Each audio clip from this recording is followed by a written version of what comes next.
Have you ever wanted to meet someone new? Chasing that sweet feeling of companionship without the commitment of a full-on house pet? Help! They've captured my personality in a light and tasty snack! Ladies, gentlemen, and monsters of all ages, this past week in Monster Hunter Rise, we had an unreasonably large drop of event quests, including the well-renowned USJ quests, a frequently recurring collaborative event between the Monster Hunter teams and Universal Studios Japan. However, in the background of this drop happening inside of Rise itself, something else was also revealed to the world, something somehow incredibly related, as it all goes right on back to Universal Studios Japan. A number of months ago, we started hearing word that Capcom was working with USJ to create an immersive Monster Hunter VR experience, where you would be guided through a warehouse in a VR headset, swinging Monster Hunter weapons at monsters. We had that general concept, and we knew that only about half of the weapons would be involved. After all, imagine using Insectglaive in VR without getting a little pukey, if you know what I mean. Shut up, Upchuck! On the day that the USJ event quest released for Monster Hunter Rise, Oricon News posted this video giving a condensed version of an early run of this exact attraction. Obviously, this isn't the full hunt, which makes it a bit hard to judge how it feels as a whole, but this definitely gives us way more insight into how this is built and what we could expect if Capcom ever decides to do some sort of publicly released VR Monster Hunter game in the future. Starting off then, I want to take a look exclusively at the gear that they have set up here. Headset, as expected, the backpack allowing more in-depth motion tracking in a large mobile environment, as they are actually walking around the entire building rather than just being stationary. You pick a name, a weapon from the list, and then you are straight up in the world with your friends. Beautiful shots of the environment, making this adaptation of the Hoarfrost Reach look absolutely breathtaking. The tent even looks amazing. After this, there is a short guided walk. Unfortunately, from what we see at least, it does lose the open traversal component, but given that they are in an enclosed space, yeah, that would definitely, necessitate it more or less to be a forced path to get to the fight. However, that said, the way they did it is still pretty neat, if granted also absolutely nightmare-inducing for anyone with a fear of heights. Walking cautiously across an elevated cliffside, tippy-toeing across ledges at the edge of the mountain, enchanting-looking ice bridges, considering that logically this specific experience sort of had to be on rails as far as movement goes, the way that they did it is still really cool to me. Now let's get to the real meat of what we all wanted to see about this VR attraction though. The monster and the combat. Velkhana herself looks amazing, of course, and watching her fly past you on the mountainside in VR must be absolutely heart-stopping, both in terms of fear and the inexplicable beauty that you're witnessing. As for the combat, here's where we have to get a little bit realistic in how we talk about this. If you have never seen a VR game before and are comparing this gameplay to regular Monster Hunter, you are going to have a lot of misgivings, I'm certain, but it's sort of part and parcel with the medium that they are experimenting with here. First off, every weapon has a shield to a certain extent. Dodging and rolling isn't a thing from what we can see. Instead, when you hold your weapon in a defensive position, a shield appears in front of you, blocking attacks. Aside from that, you swing the weapon at the monster. We didn't see a ranged weapon in use here, but the melee weapons definitely don't respect timing and animations of combos from the main series or anything like that. It's much more just swing the weapon as effectively as you can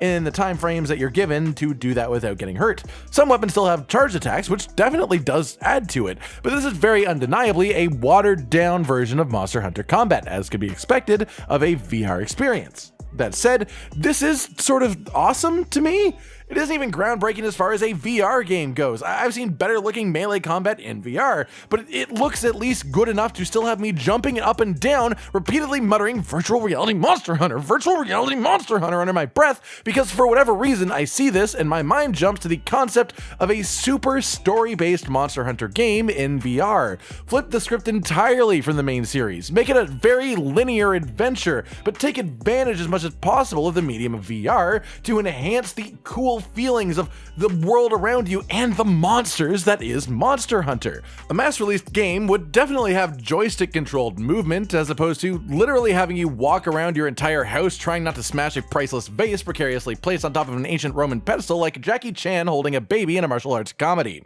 And so I imagine it would be less of a literal straight walk along a path and more, well, honestly, like Old school Monster Hunter. Split off areas, one zone at a time, segmented map. It doesn't have to have actual literal loading screens, so much as just a very set path to get from one zone to another. Almost like the zones progress instead of being properly open. But the stars of this world undeniably do be the monsters. How cool would it be to fight a whole suite of Monster Hunter creatures in VR? Regardless of if they were watered down a bit for movesets so as not to destroy you, even just getting to visually appreciate them in that setting would be awesome. Not to mention seeing their attacks, their elemental effects, and God forbid if they made it somewhat like Monster Hunter World in the way where you can just follow monsters around, watching them go about their day-to-day life, eating some bugs, scratching their backs on a tree. How fucking amazing would it be to just follow monsters around as they go about their day in VR? I would absolutely love that. The weapon combat could definitely use a little bit of refining for a full-on game like this,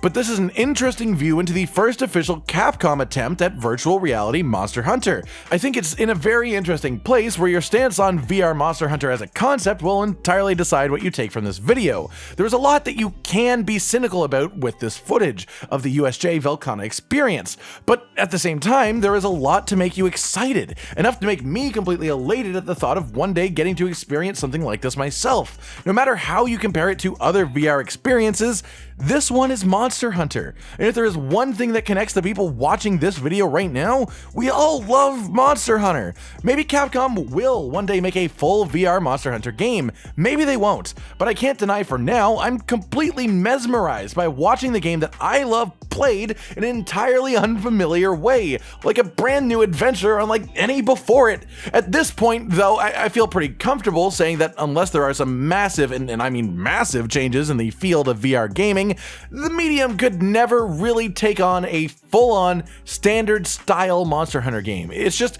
too slow, and that isn't a complaint really in the sense that I am judging how it was made, so much as I understand the limitations of what you're working in with VR. In a VR situation, movement is the most dangerous thing to do to people. The faster you move, the worse you will feel, and so in order to make it actually feel like a comfortable experience, you know, a theme park attraction, enjoyable experience, they made it pretty slow. I don't know about you all, but personally, I would absolutely love a Monster Hunter VR game. I don't have insane expectations of it being exactly the same as a main series game, but it just happens to be in VR. I see what is in front of me. I see it as what it is. I would love to do this for myself. It wasn't literally on a separate continent from me. Nothing would be able to stop me from visiting the theme park just for this event, if nothing else. But unfortunately, it is quite far from me, and well, let's just say that the world isn't exactly in the best place for traveling at the moment. So I guess I just have to live vicariously through whatever snippets of footage of this come out of USJ as time goes on.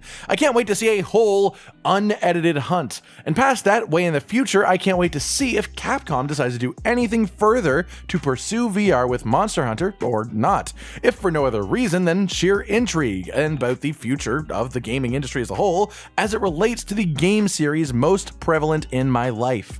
I love Monster Hunter, and this is one direction Monster Hunter could decide to grow, or they could decide not to. But either way, it is extremely cool to see them trying this type of stuff out. Alright everyone, I've been Cotton Dinosaur, and this has been a recap of some actual footage of the VR Velkhana event going on this year at Universal Studios Japan. Do you lay on the side of apprehension or excitement about this potentially evolving into a full Monster Hunter game one day way in the future? What other types of mediums do you think that Monster Hunter should reach out into, or should it stay in its lane as is? Like if you like the video, subscribe to the notification bell for more, and most importantly, ladies and gentlemen, until next time, stay sweet. Josh, Cotton, and Hollow with the videos, dropping the humor like a hammer on your tippy toes, bringing entertainment on a daily arrangement to take our insanity and turn it into entertainment. Yes, I said entertainment twice, to reiterate that it is nice to look into your faces on a mostly daily basis when you let us in your homes to make the whole world a stage. Goodbye.